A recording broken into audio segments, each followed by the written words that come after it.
இரண்டாவது தவக்குல். எல்லா காரியங்களையும் நாம் அல்லாஹ்விடத்திலே பொறுப்பு சாட்டி விடுவது. அப்போ இந்த தக்குவாவும் தவக்குலும் இல்லாமல் நம்முடைய ஈமான் சீராக இயங்காது. அப்போ அதற்கு ரெண்டுமே முக்கியமான காரணம். நாம் செய்யக்கூடிய எல்லா அமல்களையும் நாம் எடுத்து ஆய்வு செய்து பார்த்தால் அந்த ஆய்வில் தக்குவாதான் அதற்கான மூலதனமாக ஒரு அமலினுடைய நோக்கமாக இருப்பது தக்குவாகத்தான் இருக்கும். அல்லாஹ் சுப்ஹானஹு வ தஆலா சூரத்துல் பக்ராவில் நோன்பை பற்றி குறிப்பிடுகிற பொழுது, யா அய்யுஹல்லதீன ஆமனு குத்திப அலைக்குமுஸ் ஸியாம், இறை விசுவாசிகளே, ஈமான் கொண்டவர்களே, உங்களின் மீது நோன்பு கடமையாக்கப்பட்டது.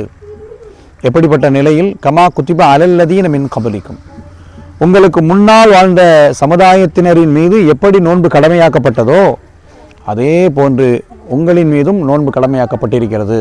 என்ன நோக்கத்திற்காக? லஅல்லக்கும் தத்தகூன், உங்களிடத்தில் தக்குவா வர வேண்டும் என்பதற்காக.